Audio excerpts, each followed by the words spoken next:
Hey, what's up, everybody? It's Sean here with more how to get around NASCAR tracks.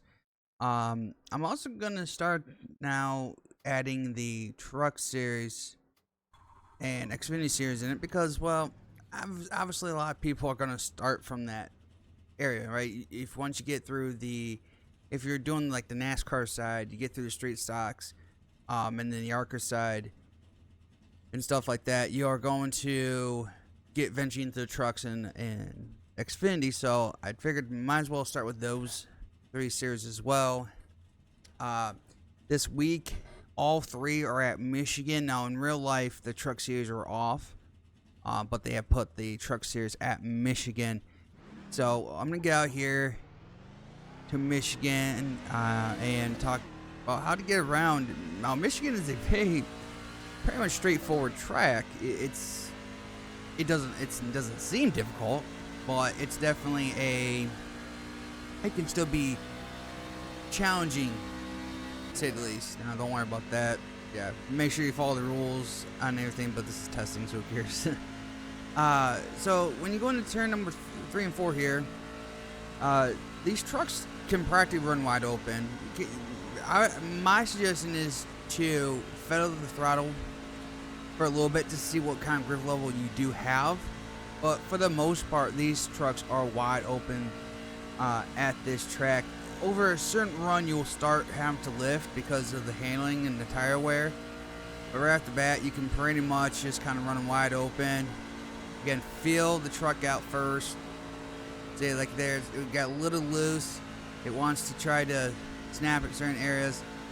Again, you want to run the middle, roughly the middle of the track. Basically where you see the groove, the rubber lay down, the rave out here you want to run. That's where the most stable is for the truck, but right now the truck is very loose. Very light, not necessarily loose, just light. But once you get a good amount of laps on it, it will start balancing out. You'll start feeling where the truck wants to take a set. The main thing to worry about here is, because you're practically wide open around this track, is about the draft and also the dirty air. So this is kind of strange. As much as it is a drafting track for these trucks, once you get in the wake of someone, it really wants to get tight. So try to find different grooves throughout the track as best you can without losing momentum. That's the hard part, is trying to find clean air without losing momentum. Because everyone's going to run roughly from here to run up here, trying to keep the momentum up. So when you're doing that, right, everybody's in the way, you're going to get dirty air, and you come up and just smack the wall, come off too, because it gets too tight. But you don't want to run the bottom, because you're pinching the truck off, so you lose momentum. So it's a very fine line. It's just trying to go where they're not, sort of thing, when you are racing here. So make sure that you are just searching, trying to find clean air, and then just stay in the draft when you're on the straightaways as best you can. When you're in the lead, you're gonna see a lot of guys kind of swerving the truck back and forth, trying to break that draft. Don't really fall for that. Per se, just kind of stay in the line. I mean, unless you're like really close to the guy in front of you, the draft ain't gonna really pick up that much. So don't like go trying to search. So if, let's say we're going to once we get through 3 and 4 here, and just kind of straight forward. Gonna get loose. Again, practice the lines, but don't do like this. If he's going down here and drift, don't try to follow him, because all you're doing is scrubbing your speed off. Let him scrub the speed off. Don't worry about that. Now, if you're like that close, like if you're within a half a truck length, then okay, go ahead and try to sniff that draft as best you can. It's not the same effect as like at Daytona and Talladega, but there is some there. So I would say don't really go chasing a truck to get that draft unless you absolutely are that close to one. If you get good momentum off this corner and you're like right in, he's going to the bottom, then you just keep following him, and then you keep following him. But for the most part, really don't do it because it's a waste of time. Stay in line, follow your groove, and yeah. So that's it for the trucks. Pretty simple getting around, and we'll get to the Xfinity and Cup. All right, so now in the Xfinity Series cars, let's go on to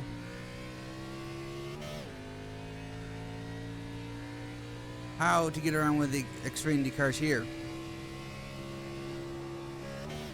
Up to speed, show you what 3 and 4 does, and then we'll kind of do a full few laps.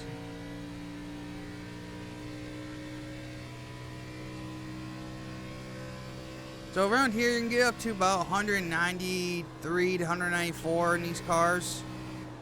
They're very light and loose.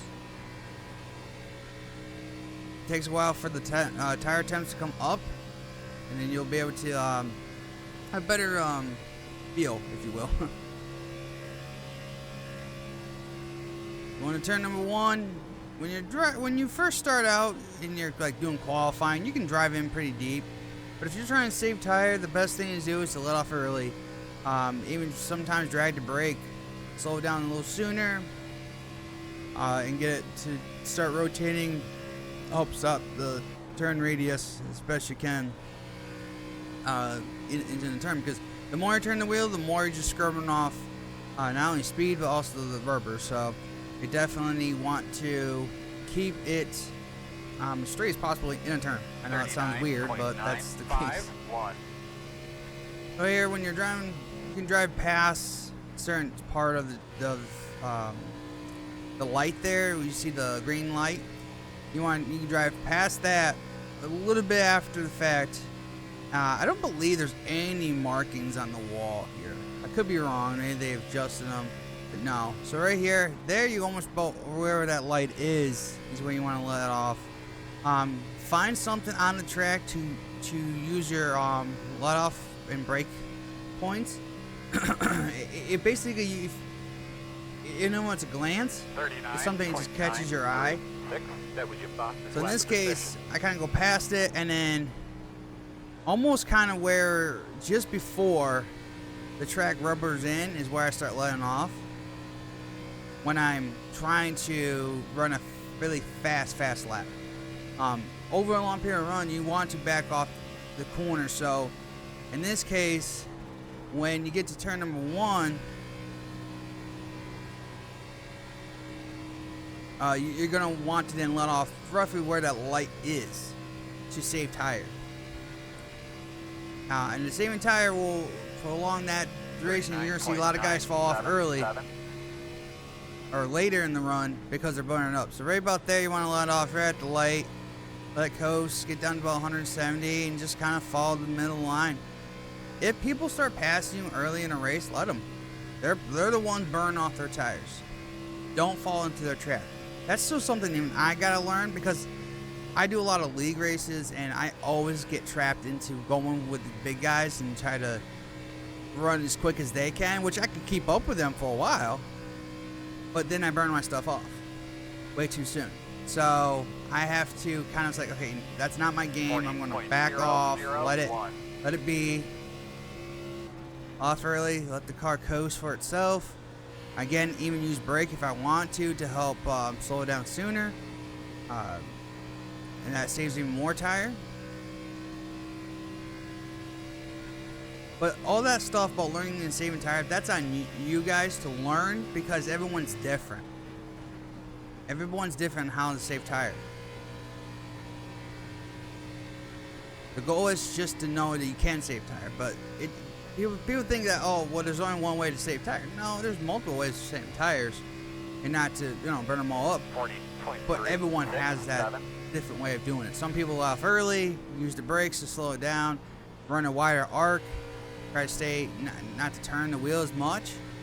Some people like to drive the same amount of speed going in, but they use a lot more brake, so they don't have to let the engine do all the job and stuff. So some people like to just drive in deep, use the brake, slow it down, and which that can work too.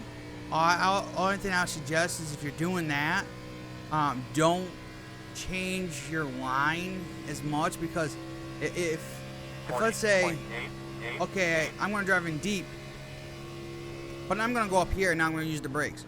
Well, now I'm using the brakes and I'm twice as slow and I'm trying to gain momentum back. Your best bet is to run the same line that you've been running, but using more brake. So if I'm going to use more brake, I'm going to use a little bit of brake, let it slow down. And also, just don't use a lot of throttle. I know it's easy just to get back to the throttle because it wants to turn.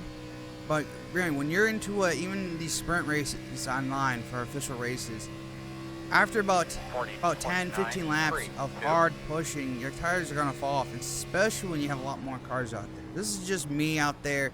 I'm not laying extra lot of rubber down, so I'm not really making the car effects and handling off because of the fact that there's not enough rubber laid down. The more rubber you lay down, the more it changes the handling of the car. So yeah, that's how you get around Michigan, and we'll move on to the Cup Series. Alrighty, in the next gen car now at Michigan. So I'm gonna get on the track early, just so I can get up to speed here quicker. So when it comes to Michigan and the next gen cars, they'll carry a lot more speed, about 190 or so, maybe 192-ish at this track.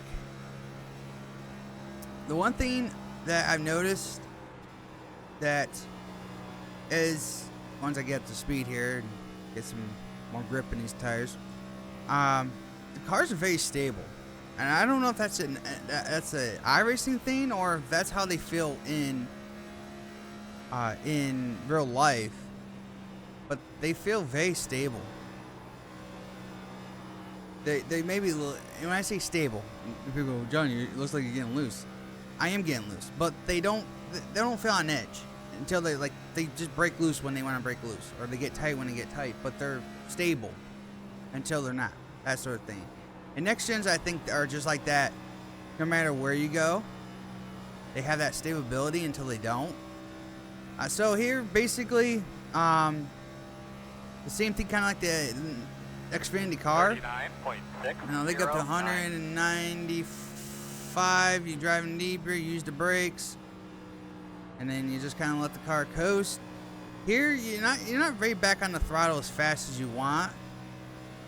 Just by my perspective and how it's feeling, is that you can't really pick that throttle right back up because it could spin out and snap loose.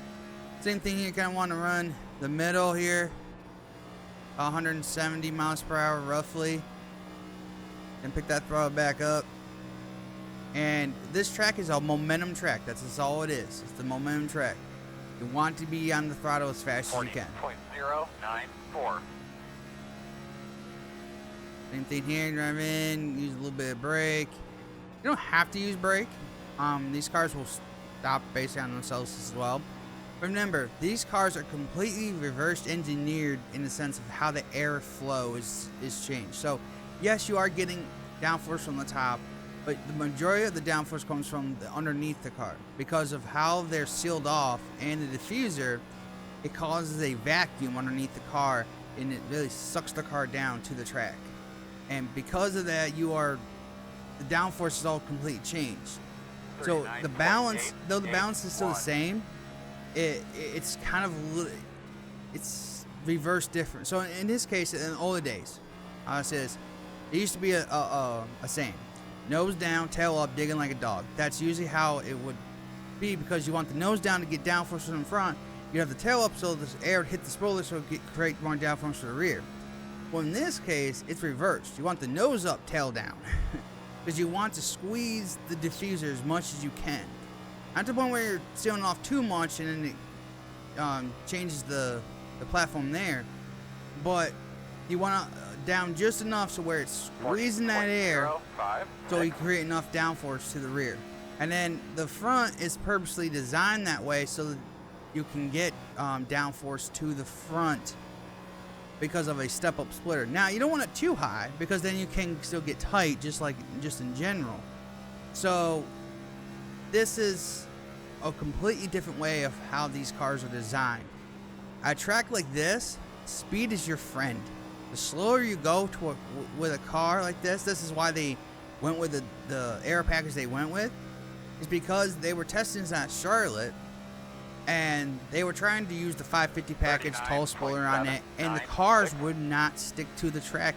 They would always have issues. Most of them would spin out.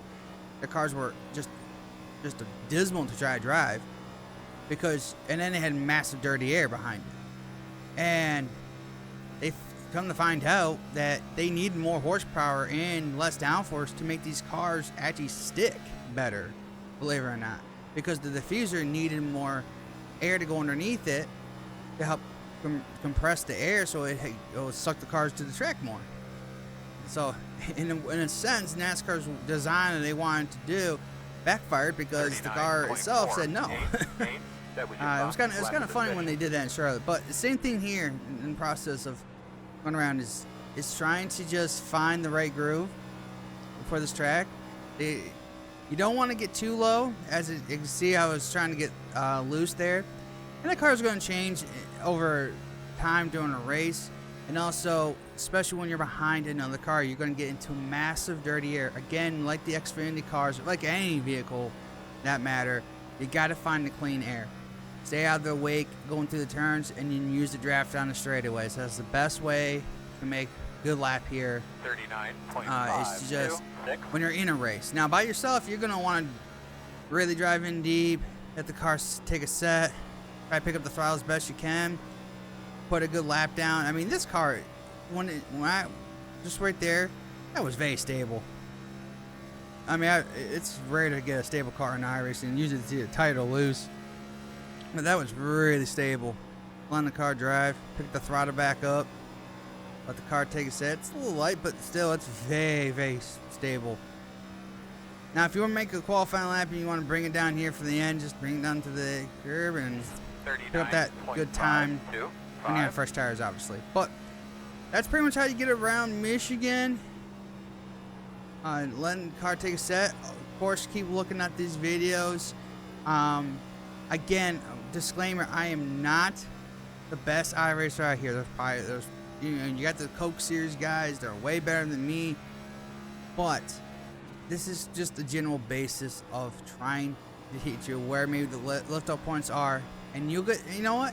If you get better than me, I am happy for you to get better than me. Again, I don't want people to think, well, John, you don't know what you're talking about. This is not how you drive a track. Go. This is the basics of driving a track. I'm not telling you how to drive a track to outperform people, because that's not what you're trying to do when you first start out. And if you're trying to do that, I'm sorry, you're going to fail. I used to do that a lot. When I first started doing iRacing, I thought, well, maybe if I first take it easy and then just start following people, I'll pick it up. Which, okay, yes, that is the case. You want to learn off the best guys, but they're the best. I'm not going to learn from someone that's half a second or 2 seconds or whatever in front of me. I ain't learning anything. What I'm learning is that, okay, you're faster than me. I can't do your lines. I can't keep that speed. What I'm trying to learn is, right here is, what is my car doing? Do I feel good about what I'm doing? Can I pick the throttle back up the way I want to?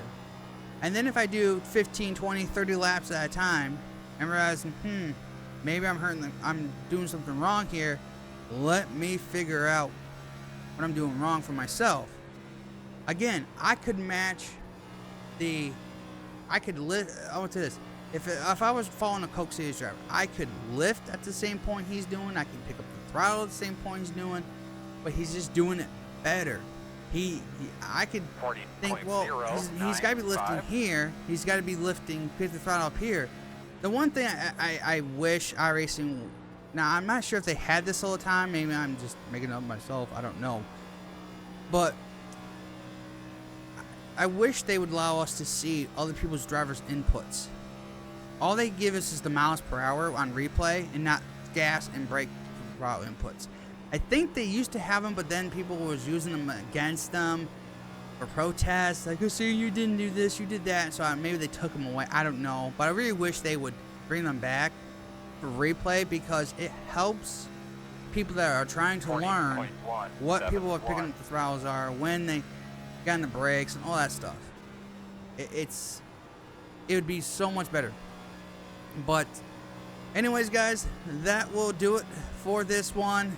And if you did like this video, make sure to hit the like button. If you're new to this channel and want to see more of these how-to videos, consider subscribing to this channel as well. For that, share this video with your friends that are maybe trying to get into iRacing, just to give them some basic training on certain tracks.